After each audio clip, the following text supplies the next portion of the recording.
Let's get back to it. We are listing a Longaberger basket. It's a tissue basket. See, you pull tissues out of there and the lid comes off and it's got a plastic liner and it's got all sorts of things that we've talked about already. And Longaberger is a good brand. It's a good bolo for you to be on the lookout for. We have done the following. 3 steps so far. I'm breaking it up so that I don't talk as long in each video. The first one was, how do we start a listing? There are many ways to list on eBay. You can just click a button on the home page that says list. That's the worst way. It's like, eBay, why do you even put it there? That's the worst way, especially for people, for new sellers that have no idea what they're talking about, what they're doing. It's the worst way to start. eBay's trying to make it easy and walk people through stuff, but you can get so many things wrong. eBay is very easy to list on and very difficult to list on the proper way. But you are learning the proper way. Now I know it's so far 3 videos, 12 to 18, 19 minutes apiece on the 3 steps so far, but you're going to fly through these in like a minute or less. I mean, this is all just a skill that you will learn how to list the ultra advanced way, which is really how to list the way eBay really wants us to list. The best way to start a listing is if you have sold one in the past, remember that? Then you can just sell similar on your own items. eBay brings in everything, brings the description, the condition, the picture, the item specifics, the price, everything. Now you still have to adjust it. It's not going to be the same item. So the condition you're going to have to change. Some item specifics might change. That's what we're focusing on today. The title might change, but you have a basic groundwork. Who can you trust more than anybody to list properly? Well, me. But other than me, it ought to be you after you've learned from me. I know that sounds haughty. It's just true. I know what I'm doing. So if you can list off your own listing, sell somewhere, great. If you can't, list off someone else's that is similar to yours. Find an item that has sold. Do comps just as if you would do when you're outsourcing. You look through comps on your phone trying to find sold items similar to yours to get an idea of what it will sell for. You should do the same thing when you're ready to list something. Look through sold items and see if you can find one close to yours. You like the price it sold for. It looks like the seller knew what he or she was talking about on the title. They did pictures pretty well. Find a good seller. Otherwise, you're going to find some random bad seller, and eBay will give random bad sellers sales once in a while. But that's not who we want to follow just by accident. So look over the listing. If you find a good price, look it over and then do a sell similar. Now, eBay will only bring over the title, some item specifics, no condition or anything because you're selling similar off someone else's item. You're going to have to put all of that in, but at least it gets you in the right category. It gives you a start. You know a category that it has sold in. It may not be the perfect category, but it's sold in that category, so it's not like it won't work.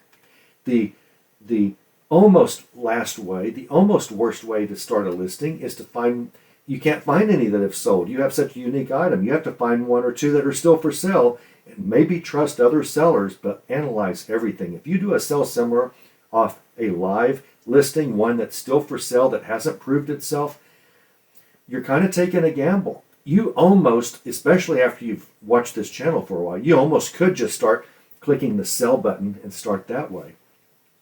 And do probably better than some other seller right now that hasn't even sold the item yet. But this is a way to start a listing, and at least you get a category, you get, as I say, item specifics, and you get a few things that maybe will be accurate. You want to check them all, but it's faster than just selecting all of that yourself.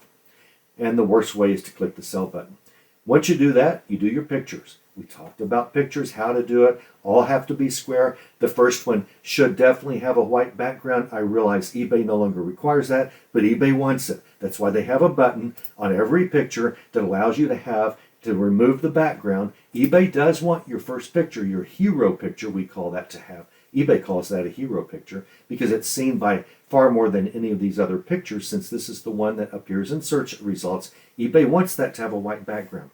Once we talked about pictures, we talked about your title, how to create a title. The brand comes first, and then what it is, and then you start going down on important but less important characteristics. Less important than the brand, less important than what it is the year it was made. But with Longaberger, the year is critical. People search for that. What does it have with it? A plastic protector, a cloth liner, how big is it, and all of that. So we did a video on training on how to create a title. Now we are ready to select what eBay calls item specifics. Item specifics. The category is already selected. If you have a store category, you'll need to select your store category. I have an eBay store under this selling account, and it has a category called Longaberger, so I selected that, but you may not even see store category here. As a matter of fact, there are many things that you see on my screen you might not see as you're listing, and you have to watch these edit buttons. Let me click edit to see what other things. There's a second category, but that does not appear by default. We'll click edit. There are, and that's all that appears here, but let's go down a little bit and look at, see title options. So a bold title, maybe you want to select a bold title.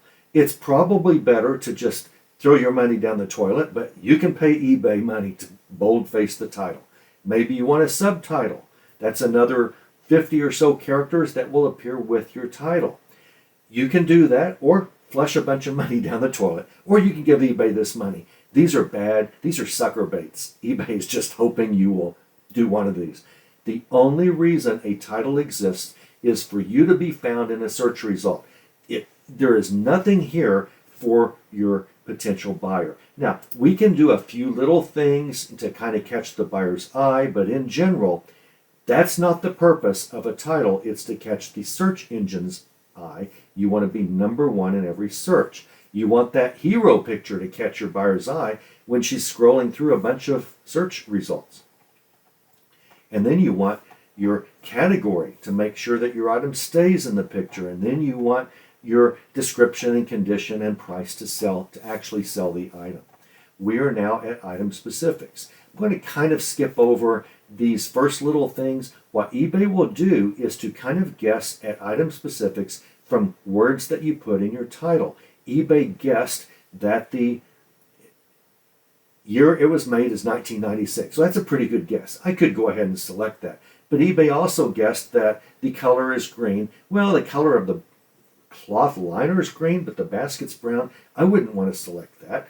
I may eventually choose it, but a lot of these are a little bit risky until you get very familiar. If I were you and you're fairly new to eBay, but you want to list properly from the start, I would probably sort of skip these for a while. You want to do the custom label. Where in your inventory does this exist? I'm going to do a video on how to store inventory properly so you never lose an item. I have lots of shelving units, 1, 2, 3, 4, all the way, 14, 15, 16, 17, 18, 19, 20, 20. Each one has a shelf, 1, 2, 3, 4, 5. You always start at the bottom. It's number 1. The second shelf from the bottom is number 2. Always number them going up. Put in a little white label, a sticker on each one. If you used to sell on Amazon, use all those F&SKU labels that you overbought that you don't want to use anymore because Amazon's such a horrible place to sell. Now, I know I'm always saying that, but it's so much fun to bash Amazon sale. It's so much fun. Therefore, I'm going to keep doing it. Use those white stickers. And why do you put the number at the bottom, the first one at the bottom 1, and why is the highest number at the top? If you've got a 4-shelf shelving unit, the top one is 4. It's in case you put one on top of that. You can usually add shelves to these plastic shelves and metal shelves that we buy for our inventory. If you ever add one to it, then you have a place to add. It's number 5 in that case. But if you started at the low number at the top, you can't. It's a mess to have to lift it and put a shelf under it or change off. It's a mess. Okay, but we'll get back to inventory, but that's what I use this SKU for. Now, let's go down to these item specifics. I'm going to show you an example, but I want to, we'll go ahead and look at an example. Let's look at ladies' jeans, women's jeans, okay? I did a search for women's jeans green. I could have said women's green jeans. And I'm looking just for eBay search results on all of the jeans eBay has that are women's and that are green. Now, the very first result is not green. This is so common. This is why this is so critical that you respect item specifics. I am really going to hammer item specifics in this group, in our Facebook group and on this channel. These are so incredibly important, and hardly any eBay seller takes them seriously. You're going to have required item specifics. Now for a Longaberger basket, it only requires one item, but you may have 1, 2, 3, 4, 5, or 6 item specifics here. You will have some optional item specifics. You don't have to fill in any of those. You do have to fill in all of the required. When it comes down to, you will even see show more. And if you click that, it's going to bring up even more, but they're optional. I'm going to click show less for now. These are item specifics here. Now, the rule is, if it's required, you have to fill it out. If it's optional, do not fill it out unless it applies, and then you should fill it out. I'll say it again. If there are 7 required item specifics, you will fill out all 7. As a matter of fact, eBay won't let you save the listing until you fill them out. Fill them out properly as you can. A lot of times, you can select from options. That's the best kind. Once in a while, eBay wants you to type something. Sometimes you can type something. A lot of times you can select, like dates or something. Sometimes you can do both. If it's required, always fill it out. If it's optional, leave it blank unless it applies. Do not put does not apply. Do not put NA. Do not put anything that all of those millions of bad eBay sellers are out there putting.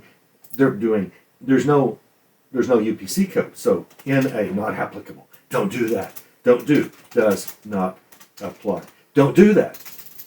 Even if you spell it right, don't do that.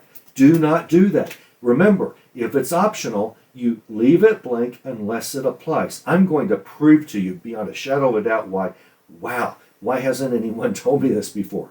Well, you haven't been in this group before. Let's go back to the ladies' jeans. I wanted women's jeans green, but I found right off the bat, the very first one. Thanks, eBay. It's so wrong that you did this. These are blue, they're not green. But then we get some green jeans, but then we get camo. Well, camo's not really green. Camo is camo, you know. Here's some that are kind of aqua green. Here's like yellow green. Here almost looks black, but they're the dark green. More camos. Ladies who are looking for green jeans will not want to sort through all of this. What will they do? They will go over here to the left-hand navigation bar. The left-hand navigation bar. They are going to get an initial search, okay, but then they're going to start narrowing it down. Do buyers know how to use the left-hand navigation bar? You'll find it on the eBay app as well as the web address. Yes, buyers know how to use this. Every website on earth, just about every major retail website, has a left-hand navigation bar. They have item specifics for everything they sell. Amazon's got them. Walmart.com has them. All retail places have a left-hand navigation bar. What does this allow you to do? As a buyer, it allows you to filter out things you do not want. Do buyers use this? Oh yeah. They don't want to look through 90,000 results, more than 90,000 results for women's jeans green. They just want to get an initial search, and if they see, well, this isn't all, I need to narrow this down, they will start clicking and clicking and clicking.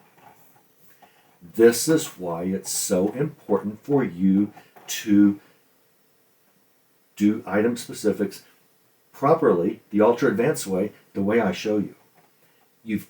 I think this is the most important part of being found in a search.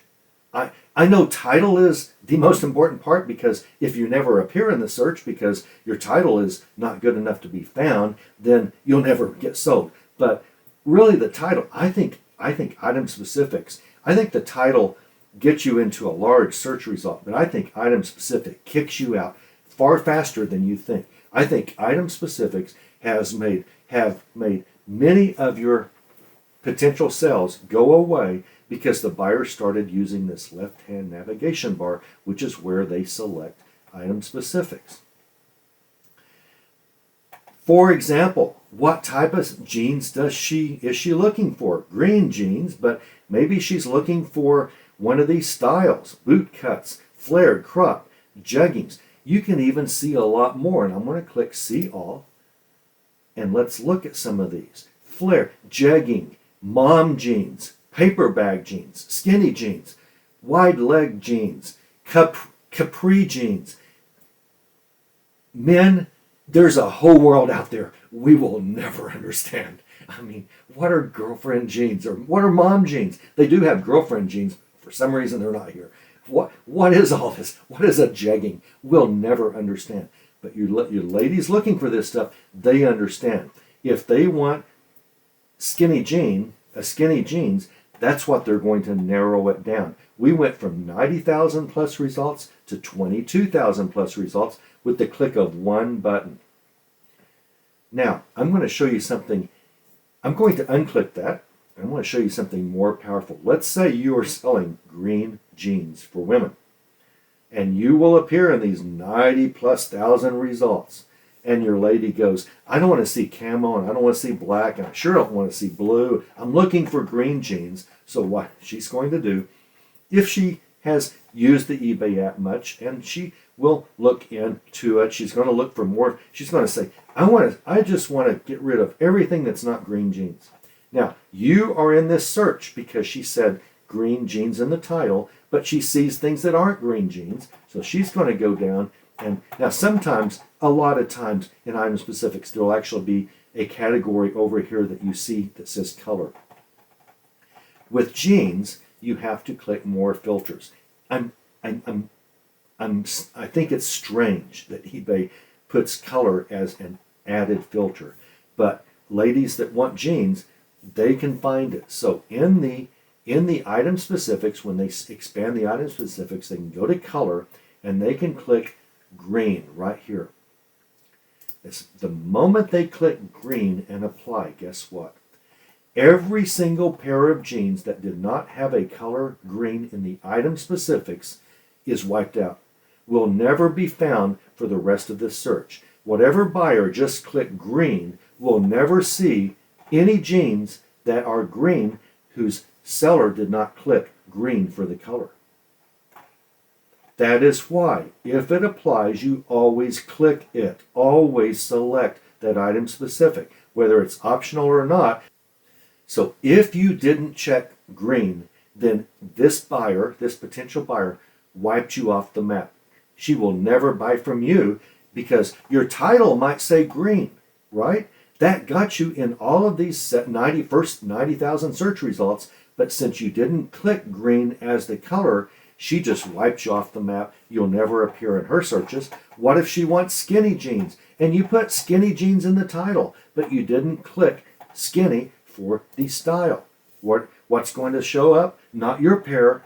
Now, I think a lot of this stuff is required. I think the style, I think even the color is required for jeans, but I'm showing you how one click of a buyer, the first click, can throw you out of the running, even if your title was perfect and had the exact word. What if you click skinny jeans? And so you're looking for someone who's selling women's skinny green jeans. And you find a whole bunch of search results, but you think, well, there are some not so skinny, some of those mom jeans, whatever those are, they're in here too. So I'm going to click skinny and get rid of everything that's not a skinny pair of jeans. But what she just did is not get rid of every pair of skinny jeans. She got rid of every seller who wasn't savvy enough to know to click the item specific for skinny, if that was an optional, or they clicked the wrong item specific. If they didn't click skinny, she just wiped them out of the search, and they'll never be bought from by that buyer.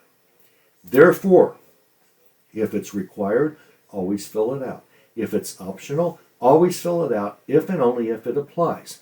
Why don't you just fill out everything does not apply? It's because no women's jean buyer on earth is ever going to look in item specifics for a does not apply. They're never going to search for NA, not applicable. They're never going to search for any of those words, and yet eBay sellers constantly are putting does not apply, NA, and all that stuff in these optional item specifics. Do not do that. Once in a while, there will be a required item specific that does not apply. And remember, you have to fill in all required item specifics. Well, If it's required and it doesn't apply, what are you going to do? You probably have to put does not apply. One famous case that you'll run into all the time on eBay is maybe an ISBN, a UPC code. There will be some item you're selling, like a new mixer or let's say a book from 1973, and you sell it in the book category, and the category determines which item specifics come up.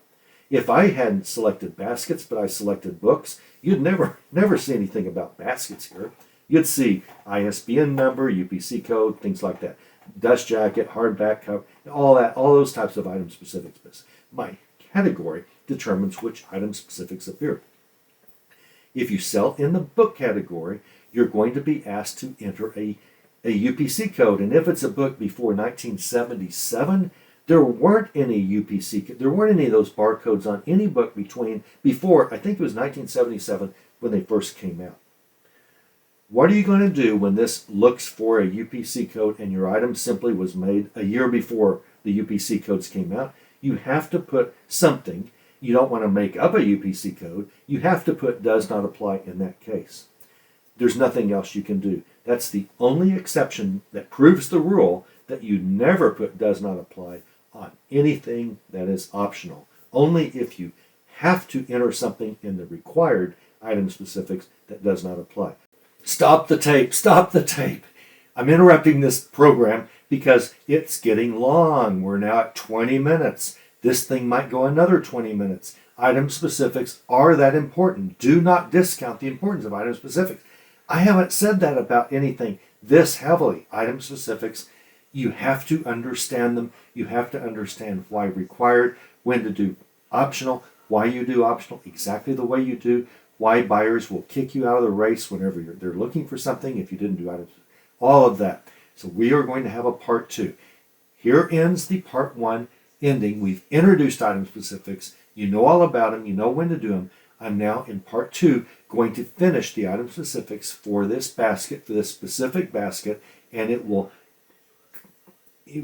put in concrete your understanding of everything that we've said in this video. So in the next video, number 5, yes. I don't know, I'm a public school graduate. I don't know math. But number 5 comes next. It's going to be part 2 of item specifics, and we'll actually finish this basket's item specifics.